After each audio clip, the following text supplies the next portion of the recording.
Thanks for tuning in to Crime Soup Podcast. I'm your host, Kaylee Carter. And I'm Hannah. And this is the story of Australia's most notorious serial killers and the miraculous girl who is responsible for putting them behind bars. Let's get into the horrific tale of David and Catherine Birnie.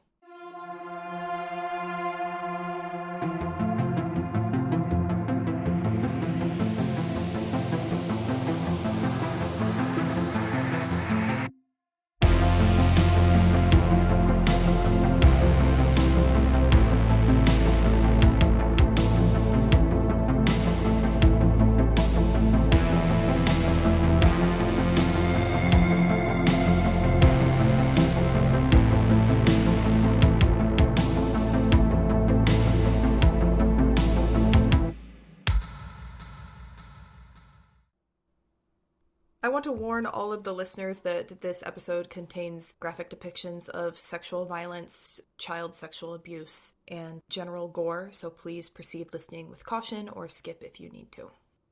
On November 10th, 1986, in Perth, Australia, 17-year-old Kate Moore ran for her life, naked and terrified, into a grocery store, begging for someone to call the police. Kate had been abducted at knife point by a couple who had taken her back to their house, chained her to a bed, and she told police that a man had repeatedly raped her while a woman observed. On November 5th, 1986, Detective Sergeant Paul Ferguson of Perth, Australia, was convinced that there was a serial killer on the loose when 21-year-old Denise Karen Brown was reported missing. Denise's disappearance was the fourth of 4 young women in 27 days. That type of thing just didn't happen in Perth. In other large Australian capital cities, such as Sydney or Melbourne, sure, but not in Perth. All of the missing women came from good homes, and it was extremely unlikely that any one of them would just simply disappear for no good reason, let alone all of them. Ferguson had eliminated all of the possibilities of links between the missing women and investigated the possibilities of secret boyfriends, married lovers, or hidden drug problems that might cause any of them to disappear, and he turned up nothing. Ferguson's instinct, drawn from years of experience, told him that there was a serial killer on the loose. A serial killer who had the power to abduct young women and make them disappear. What puzzled Detective Ferguson most was that 2 of the women hadn't completely disappeared, and that friends and relatives had received letters and telephone calls from them after they had been reportedly missing. 15-year-old Susanna Candy had posted 2 letters to her parents, one from Perth and the other from the nearby port of Fremantle, in the first 2 weeks after she had disappeared. Both letters said that she was well and that she would return home soon. And Denise Brown, another one of the women, had phoned a girlfriend the day after she had disappeared to tell her that everything was fine. After that, no one heard a word. It just didn't add up. Ferguson's gut feeling told him to expect the worst. He consulted a former CIB chief, Bill Nielsen, who agreed with the serial killer theory. And if anyone was entitled to an opinion, it would be the veteran multiple homicide investigator, a police officer among the most respected in the state. Bill Nielsen was the officer in charge of the hunt for Perth serial killer Eric Edgar Cook, the mild-mannered truck driver who had ruthlessly murdered 6 people and possibly 2 others in the early 1960s, and had become the most notorious multiple murderer in Western Australia's history. So he was qualified to, number 1, diagnose this as a serial killer case, and number 2, encourage Detective Ferguson to look into this more.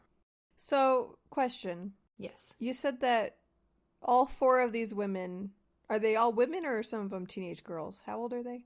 Some of them are teenage girls. The youngest girl was 15 and the oldest woman, I think, was 31 or 35. Okay, so they're all on the younger end. Yes. But you said that they're all, like, making phone calls and sending letters to family and friends after they've disappeared? Yes. Okay, that's weird. Yeah. Kate Moore would have been the serial killer's final victim if she hadn't escaped when she did. And she led the police back to the home of David and Catherine Birnie. A little backstory on David and Catherine Birnie. So David Birnie was the eldest of 5 children.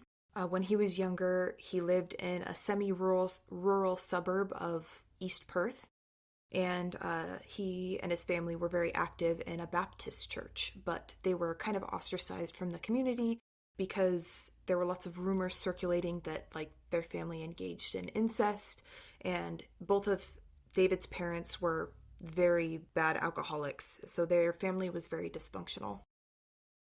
In the early 60s, when David was about 9 years old, his parents decided to move their family to a different suburb, and that's where he met Catherine. They were both 12 at the time when they did meet.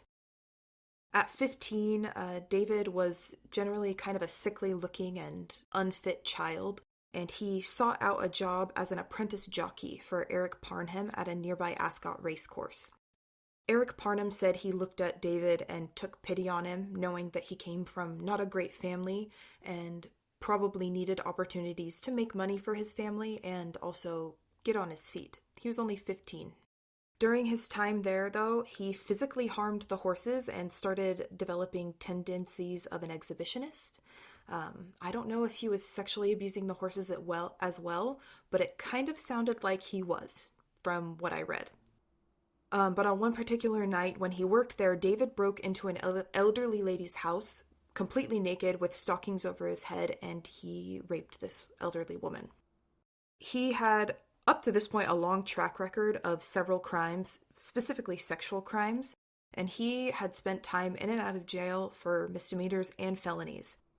Like, as a child, even. Because he's just a teenager at this point.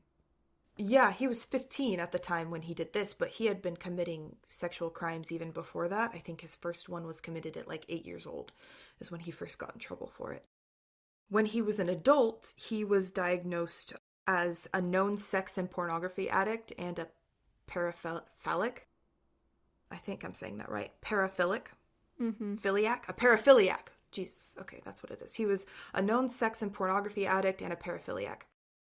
And paraphiliac disorders are defined as like persistent and recurrent sexual interests, urges, fantasies, or behaviors of marked intensity involving objects, activities, or even situations that are atypical in nature. And it's basically a nice way of saying that this guy has super fucked up sexual tendencies. Yeah, it's a polite way of saying, like, he's got weird kinks. Yeah, this guy ain't fucking right, is what that means. And, like, you could take it too far, and David Birnie took it too far. That's where he was. But he did get married, not to Catherine at this time. He got married to a different woman in his early 20s and had a baby daughter. Ladies, no, raise your standards. Do not marry men like this. Lure men into alleys like this and get rid of them. Just kidding, I'm not advocating for murder. For legal reasons, she's not advocating for murder. For legal reasons, yes. So, David Birnie had a younger brother, James Birnie. But James got out of prison because he had molested a 6-year-old girl. And he didn't have anywhere to go because James and David's mom didn't want them living with her. And so he moved in with David at the time. So he had his own place, and his brother James had gotten out of prison for abusing a 6-year-old girl. At this point, David is on and off with Catherine Birnie, and I'll get into what was happening at that time with her. But Catherine was on and off with David pretty much their whole life. They met at 12, they started dating at like 15 years old, and then they were on and off their entire adult life after that. And during this time, when James stayed with David, Catherine was having an affair with David, even though she was married to somebody else. Oh, okay. James said that David's sexual appetite was insatiable and that David said he had to have sex at least 6 times a day in order to not go insane. Did you just say 6? 6 fucking times a day. No. Yes. He would do insane things like inject a syringe of cocaine, I don't even know how that's possible, into his penis.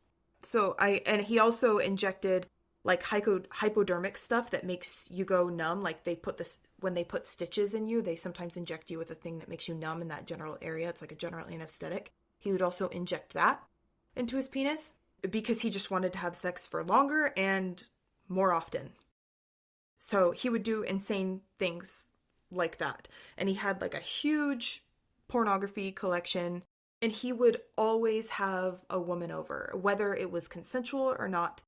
He always had somebody at his house to have sex with. At what point do you just put this guy down? much later, I mean, much earlier than he actually was, in my opinion, is when he should have been put down. And this takes us to Catherine Birnie. So Catherine Birnie was born Catherine Nee Harrison, and she was also born in 1951, the same year as David Birnie. She had a hard life as well. She was 2 years old when her mother died, giving birth to her brother, and her little brother died only 2 days after her mother. Her father was unable to cope with her after the grief, and her father, Harold, sent her away to live with her maternal grandparents in South Africa.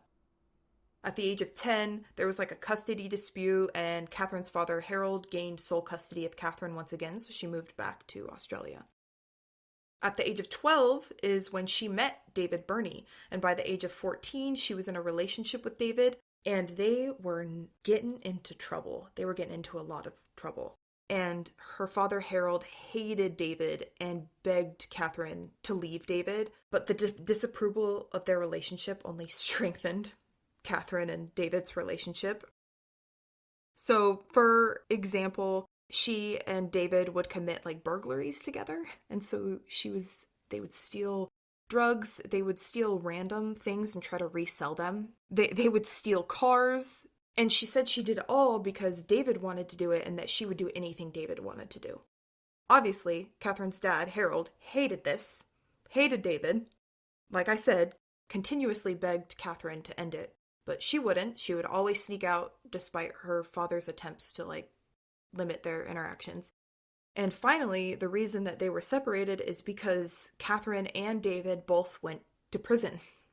Catherine got a much shorter sentence than David, and Catherine got out before him because she was also pregnant as well. So she was pregnant when she was sent to prison. Not David's baby, by the way. This whole thing is a mess. Yeah. She was released a little bit, I think 6 months after the birth of her child. And her child was in state custody while she was in prison. So she was released. She got her 6-month-old baby back, and her dad kind of took her in, tried to get her back on her feet, and was like, hey, there's this family that needs a housekeeper. So Catherine began working for the McLaughlin family as a housekeeper, and that's where she met Donald McLaughlin, which was the son of the person who owned the house, and she married him on her 21st birthday. She and Donald McLaughlin ended up having 7 children total together. So 4 weeks after the birth of Catherine's 7th child, she's still married to Donald McLaughlin. She learned that David had gotten out of prison recently, and David simultaneously figured out, I don't know how he figured this out, but he figured out that Catherine had been given a hysterectomy at the hospital after her 7th child, and because of this, he sought Catherine out, told her that, hey, I'm out. We should, hook up, right? So 4 weeks after she gave birth and had this hysterectomy surgery, she ditches Donald and her kids. She says, see ya, and she moves in with David Birnie. What was the appeal of this guy? What about him exactly is she like, yeah, I'm gonna abandon my husband and 7 children to run off with this man who sexually abuses horses? And other women. Honestly, I have no idea. I mean, Catherine wasn't really happy in her marriage with Donald, and she cheated on him, and he was just a normal guy, and I think Catherine was deranged, and so was David, and it's one of those things where, when you feel seen by somebody as psychotic as you, maybe I'm using, really offensive words right now, but I genuinely believe something is wrong with David and Catherine. I think that when you are with somebody who's just as insane as you are, you feel seen. And I think that's what it was like for them. They genuinely She didn't want a normal life. She wanted a crazy life. Yes. And she never really wanted to be a mom to that many children. She didn't really want to be a stay-at-home mom. They were struggling with money. They didn't have a happy marriage. She was taking care of a lot of little children. She probably wanted to escape anyway. And then David being released from prison just gave her that little kick. Because he had been in and out, so she had seen him before, before she had her 7th child. but he had been in prison for like a period of like a few years. There's no way that this is gonna go anywhere wholesome. Absolutely not. And actually, Catherine changed her legal name as soon as she moved in with Birnie. So she changed her name to Catherine Birnie, even though she wasn't married to him or anything. This reminds me of, have you seen that tweet or that meme that's just like, I do not support all women. Some of you hoes are really dumb. Catherine is one of them. That's what this makes me think of. I'm like, I love women. I love all women. And then I hear stories like this and I'm like, some of you hoes are really dumb.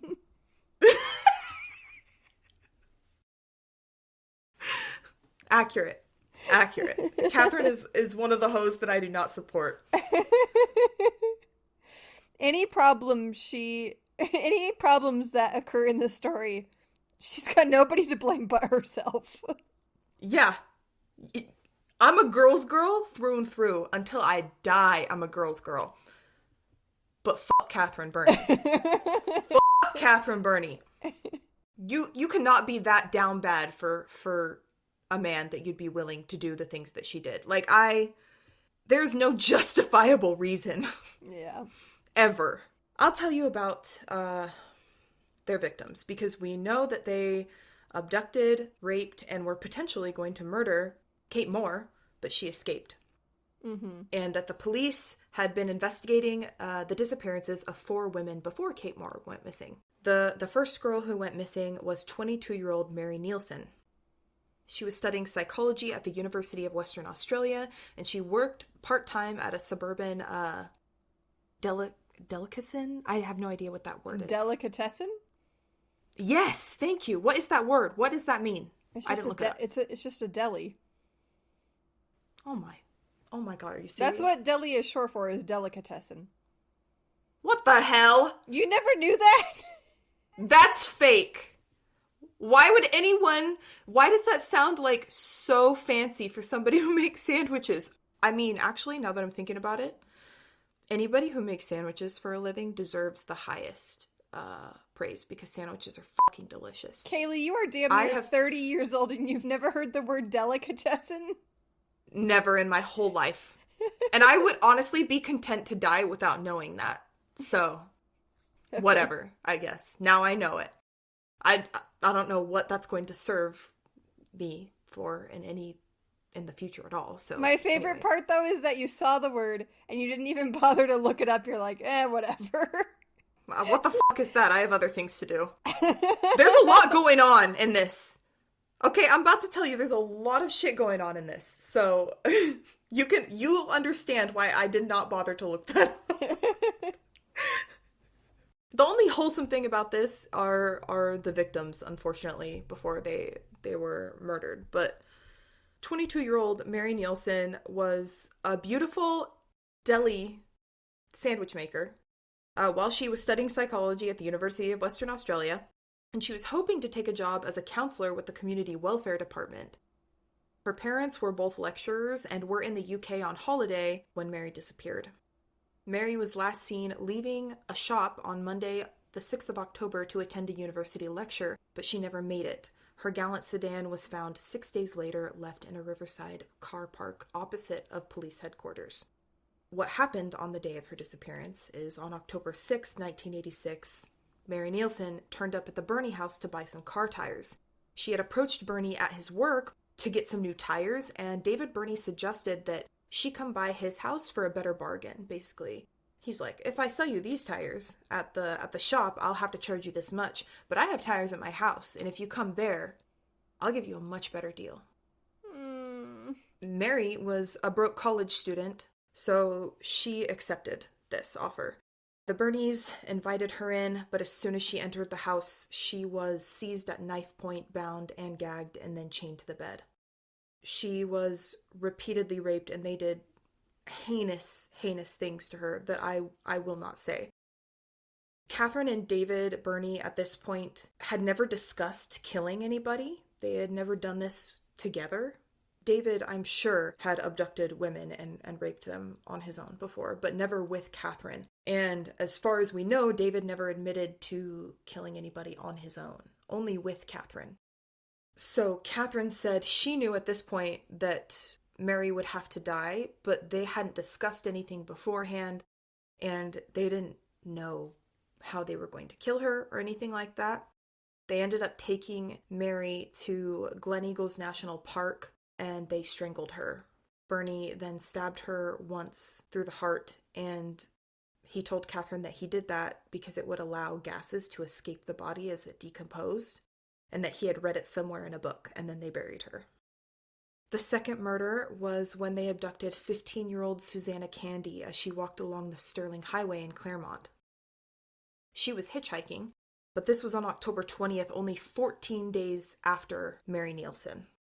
Susanna Candy was an outstanding student at Hollywood High School, and she lived at home in Nedlands with her parents, two brothers, and a sister.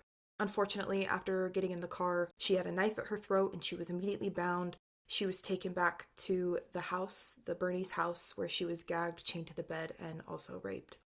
Her father was one of the top surgeons in Western Australia, and the Birnies knew that her family would be looking for her, so they forced her to write letters to her family assuring them that she was all right and that she was staying at a friend's house, and then they sent the letters.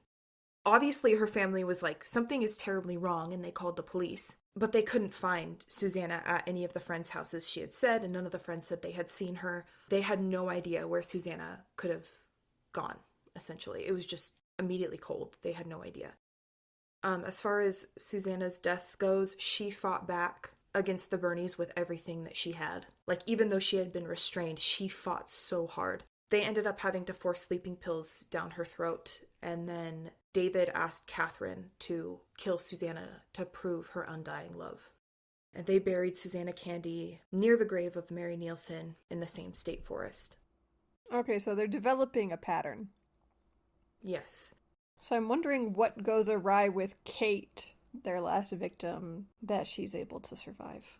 Catherine is okay with the strangling, but David eventually gets violent with the second to last victim that I haven't talked about yet. And it really rubs Catherine the wrong way, where she was okay killing these girls by strangling them, but not violently. She didn't like that. Of course it's all violent, but in her mind, the strangling was not violent, but what David did to this other girl was. And she was scared of that, and she didn't like it, and it made her antsy, basically. And so she intentionally did some things that ultimately led to Kate Moore escaping. But their third victim was on November 1st, so their last victim before this, Susanna Candy, was on October 20th. These women disappearing are all very close together. On November 1st, they saw 31-year-old Nolene Patterson standing beside her car on the Canning Highway. She had run out of petrol while she was on her way home from her job as a manager at the Nedlands Golf Club. The Birnies actually knew Nolene Patterson. Like, they were acquaintances and they had hung out several times. And they even helped her renovate her house a few weeks before she became one of their victims. She was an extremely popular lady, and club members described her as charming and polite. She had been an air hostess with Ansett Airlines for 9 years and had worked for a corporate tycoon, Alan Bond, as a hostess on his private jet for 2 years. Nolene had been working at the golf club for about a year when she accepted the Birnies' offer for a lift. And like I said, she knew these people, so she didn't hesitate to get into the car. But once she was inside, she was held at knife point, was tied up, she was taken back to the house, and the same thing that happened to the other girls also happened to her.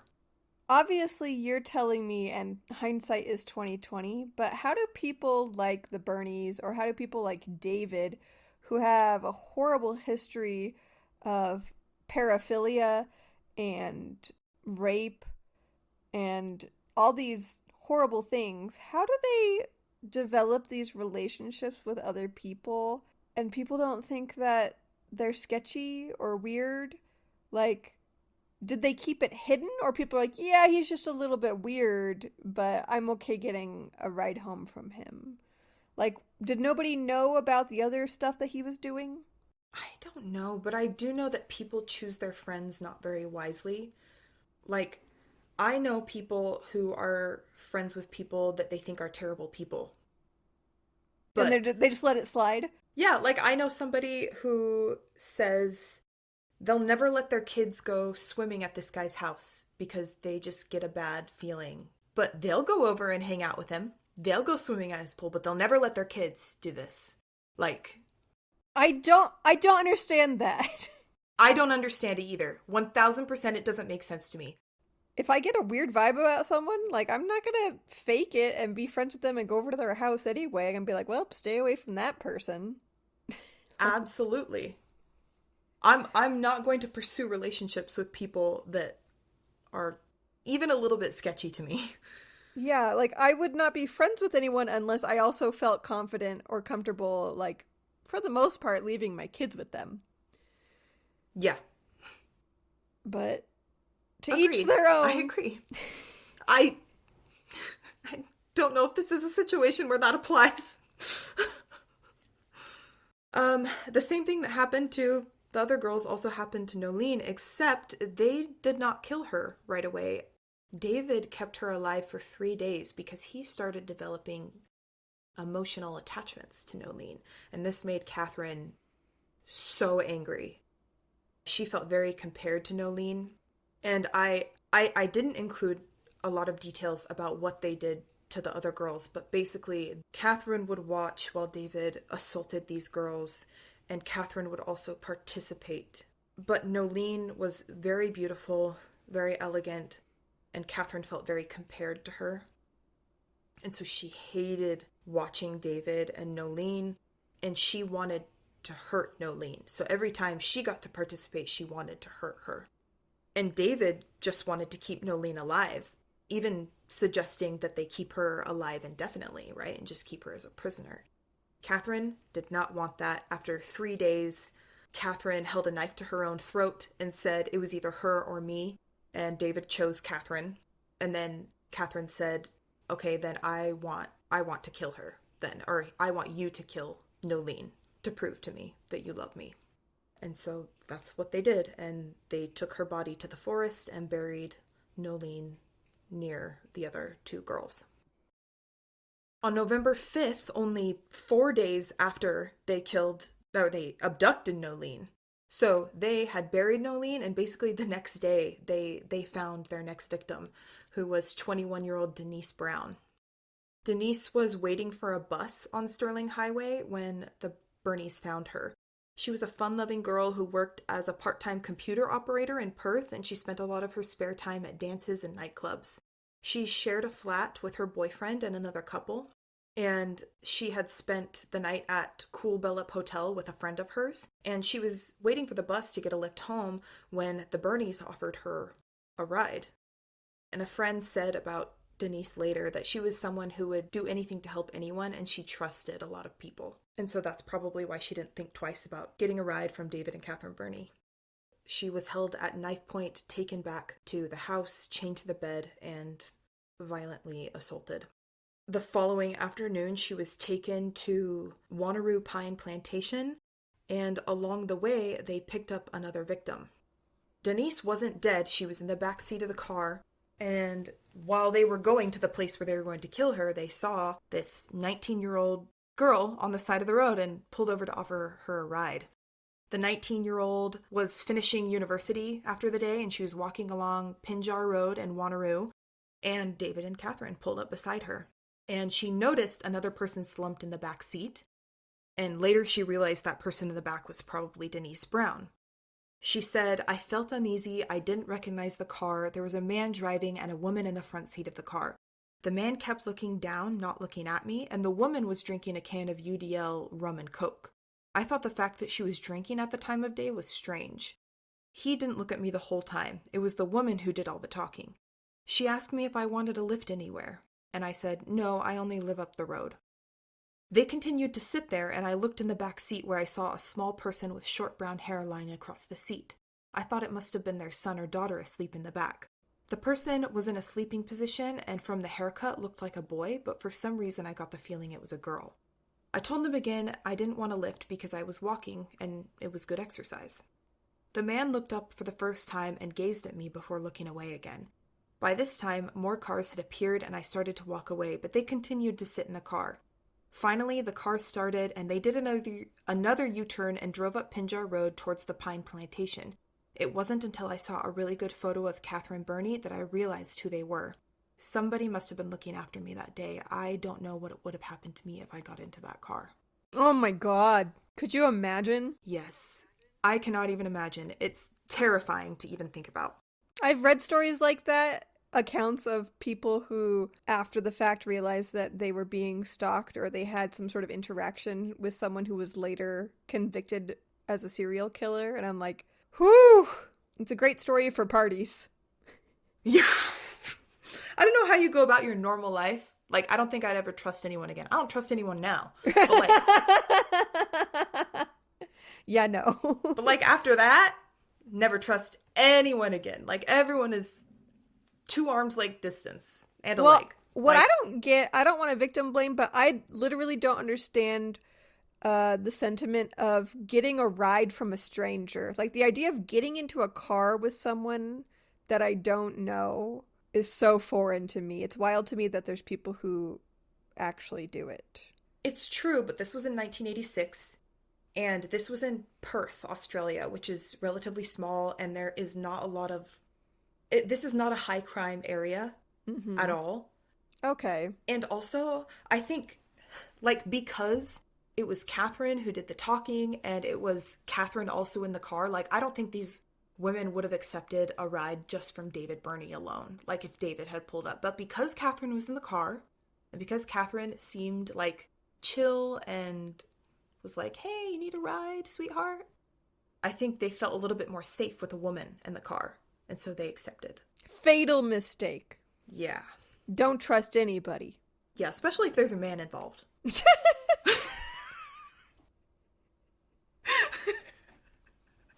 Like, obviously, Catherine was not trustworthy at all. Run.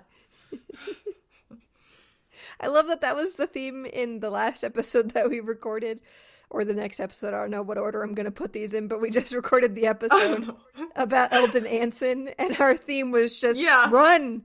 Keep running. Just run. Just run away. Don't stop running. Keep going. Don't look behind you. Don't even have thoughts. Just run. Like, watch out for cars, though. And as someone who's not particularly in shape, I still stick by giving my that statement. advice. Run. Yeah. That means it's serious. Yeah. If I'm advocating for someone to run, you know it's serious. Yeah, so this 19-year-old girl who remained nameless basically escaped because she refused a ride. Obviously, the next part of this story is absolutely horrific, so keep that in mind. Like I said, Denise Brown wasn't dead yet, and Catherine and David Birnie took her into the forest, and David wanted to rape Denise one more time. Actually, a few more times. David assaulted her in the car, then they drug her out to where they were going to bury her. And he assaulted her again, and while Catherine's flashlight was shining on them, David plunged a knife into Denise's neck while he was assaulting her, and Denise didn't die still. And so he stabbed her again until she was dead, and then they buried her in a shallow grave. They didn't finish burying her, though, before Denise sat up in the grave, and Birnie had an axe, and he struck her full force in the head with the axe, and that's when she finally passed away, and they finished burying her. This is the worst thing that I've ever heard in my entire life. I know. I genuinely felt sick putting this together, and even reading it now. This is what caused Catherine to feel uneasy about what they were doing. This kind of put it in perspective for her, and made her say, this actually is pretty shitty. And while she didn't regret assaulting any of these girls, abducting them, or even killing them, she just didn't like the way David Birnie killed Denise Brown. Where was the line, though? Like, what was it that pushed her over the edge? What was the straw that broke the camel's back? What was the moment? Like, you said it was the killing of Denise Brown, but where is the line for her? Because most people, just what they were doing beforehand, assaulting these women was bad enough. Murdering these women, definitely bad enough. But then the way that he specifically murdered them, that was when she grew a conscience? She didn't grow a conscience. She just didn't like being uncomfortable. Oh my god. And that's what this made her. So specifically the line for her, when this made her prickle a little bit, was when David stabbed Denise in the neck while he was raping her. That made her go, ooh, I don't like that. And especially because she didn't die right away and he had to stab her again, Catherine was like, ooh, I do not like that. But the final straw was when David used the axe on Denise. And that was when she was like, huh, that was not great. I don't want that to happen again. So she didn't have a conscience or anything. She didn't care that these girls were dying. She didn't care that David was raping them. She was just uncomfortable watching them die in a gory way, and she didn't like that specifically. So, as long as they were being strangled, she was totally fine with it. But she also understood that, like, David always escalated his sexual urges, right? Like, he would want one thing, and then he'd want more, and then he'd want even more, and it would just keep escalating. And I think at this point she understood that she didn't like how it was escalating at this point. Okay, yeah. Because I assume she was also having sex with him. How did she reason that at some point he wasn't going to turn this around on her? So she was extremely misogynistic. Both of them were. She had a lot of internalized misogyny, and she was like, well, I'm better than these girls because he loves me. He finds value in me, therefore I have value, and all women do is hurt men and use men. And so it was okay for David to take out this misogynistic anger on these girls and women. She thought she herself was exempt. Exactly. I have seen other cases. I can't name any of them, but I feel like I've read enough similar cases where it's couples doing this same thing where they abduct girls and assault them, where the explanation from the wife or the girlfriend is that the reason that they aided their male partner in abducting these women and girls was because their male partners were becoming increasingly more violent during sex, and so these women were trying to get other women so that he could abuse them. But that's not really what happened with Catherine and David. No. So, I'm just saying that's where I thought this was going, but oh yeah, yeah. Catherine is something completely different that I cannot even wrap my head around. Yeah. So when Catherine and David, like, first, like, she left her husband and started living with David, they were getting into some super kinky stuff, but like I said, it escalated until the point where they were, like, bored with their sex life, and that's when they started talking about abducting a girl to rape her. They had rape fantasies, specifically. And then they were like, well, why stop it at rape? Like, wouldn't it also be kind of hot to kill? So it was absolutely unhinged, insane behavior. But yeah, so they discussed these insane, horrific fantasies together, and they decided to do it together. So obviously Kate Moore had been the Birnie's final victim, but she was the only one to survive the attacks. And Kate had been able to survive because while David Birnie was at work, Catherine Birnie unchained Kate, took her to the telephone, and forced her to call her parents and say that she had spent the night at a friend's house and that she was okay. After this call, Catherine was leading her back into the bedroom, but somebody knocked on the door right as Kate entered the room, and Catherine thought it was their cocaine dealer, and so she wanted to go answer the door and wanted to go answer it quickly because she didn't want the dealer to leave. So she just put Kate in the room and didn't chain her back up and said, don't move. Mm-hmm. Obviously, Kate was like, this is my one chance to escape. So she jumped out of the window, and that's when she ran to the grocery store. So Kate told police where she had been kept, and she led them back to Catherine and David Birnie's house. And Catherine answered the door, but she was the only one home at the time. And the police were like, do you recognize this girl?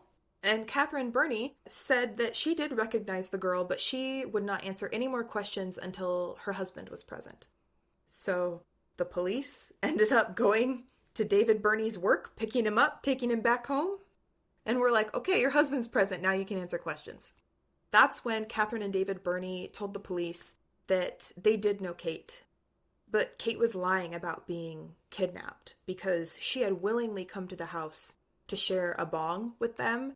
and they all consensually agreed to have sex together. Kate was 17. Yeah. There's so many things wrong at the with time. this. Right? So the police were like, that's a little fucky. Also, if she's consenting to sex with them, why did she jump out of a window and run naked to a grocery store still wearing shackles? Exactly. Or I don't know if the shackles were on her, but the math ain't mathing. But she was naked. Yeah, the math ain't fucking mathing. Obviously, the police were like, you gotta be fucking kidding me right now. And they also knew that 4 girls had gone missing, and that some of those girls had either made phone calls or sent letters to their families saying they were okay before they went missing. And that's exactly what Kate had done. Mm-hmm. Kate had just made a call to her family saying she was fine, even though her family was like, no, you're not. Where are you? Okay, but can I quickly interject? Yes. Do you remember one of Jeffrey Dahmer's last victims who escaped naked? Yes. And the police took him back to his house? Yes, that is what comes to mind in this story. 'Cause part of me was like, I really hope you're not about to say like, oh, but they totally took Kate's word for it and were like, oh, okay, it's just a big misunderstanding. Here you go. Because that's what happened with Jeffrey Dahmer in the 90s. One of his victims escaped butt naked and was like obviously unwell. The police were like, oh, it's just a lover's quarrel. We'll give him back to this random man that we don't know anything about and just trust him, and just gave him back to Jeffrey Dahmer, and Jeffrey Dahmer later killed him. Yep. Yeah, luckily this is not the case. Anyway, sorry, just had to bring that up. Oh yeah, of course. And it's kind of terrifying to think about. If the Birnies had like spread out their victims a little bit more, maybe the police wouldn't have even suspected a serial killer and potentially would have given Kate back to the Birnies. But luckily they did not. They knew, it was on their radar, that 4 girls and women had gone missing like within the past month, right? And that there were some very similar things happening with Kate that had also happened with these other missing people, including like sending notes and phone calls to the families. So the police took the Birnies into custody. They were detained and interrogated for hours, and neither of them would talk, or at least not tell them anything important. And Detective Sergeant Vince Catch was just done with it at this point. So it had been hours. It was like dusk. And he kind of said in like a joking way to David Birnie, it's getting dark. Best we take the shovel and dig them up. Right? And he was using it as like a figure of speech. But David Birnie replied, okay, there are 4 of them. Like thinking that he had been caught, thinking that they found the bodies. Mm-hmm. And told them basically everything. And that's like, at that point, they went to Catherine Birnie, and she wouldn't say anything until the police told her, David already told us everything. And she felt really betrayed. And so then she told them everything and corroborated the story, basically, of what had happened.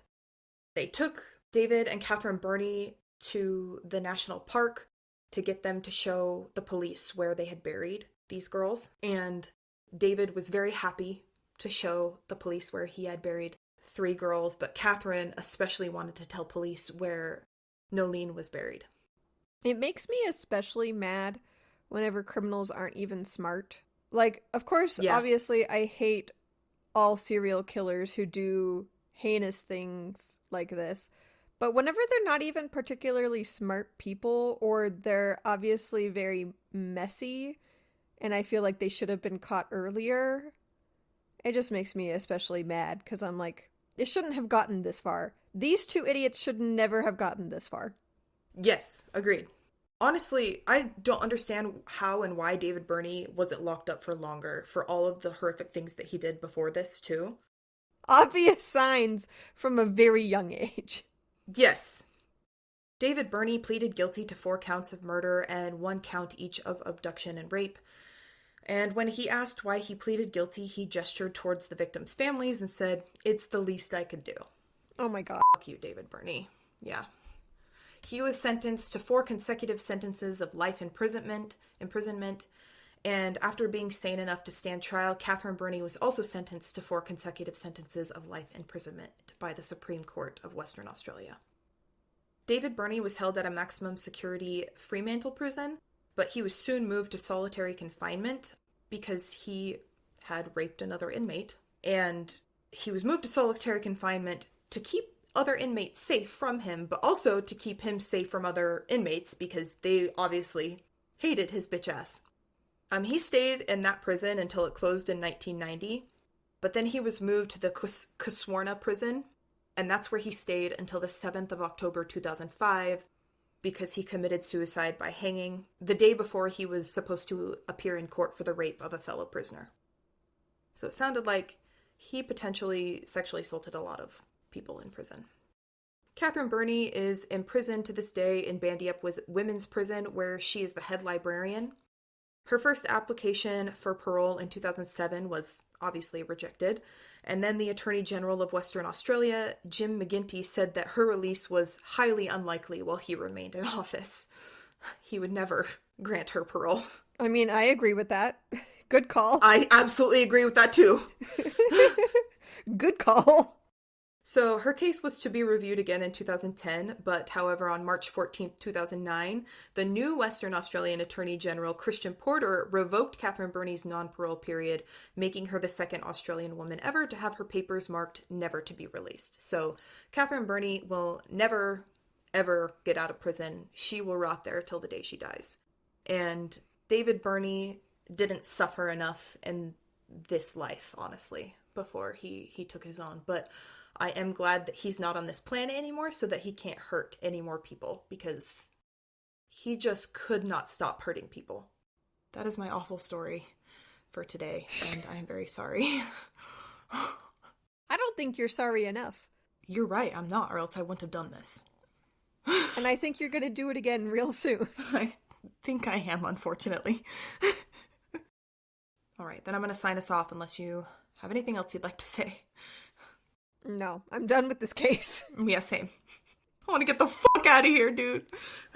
I traumatized my damn self. And all of you, I'm sorry. Thanks for tuning in to this week's episode of Crime Soup Podcast. Be sure to find us on social media and let us know your thoughts on this case. You can find us on YouTube and TikTok at Crime Soup Podcast, and on Instagram and Twitter at crime_soup. We also have a website, crimesouppodcast.com, where you can listen to all of our episodes and buy your very own Crime Soup merch. As always, we'll see you next Tuesday. Stay safe and bon appetit.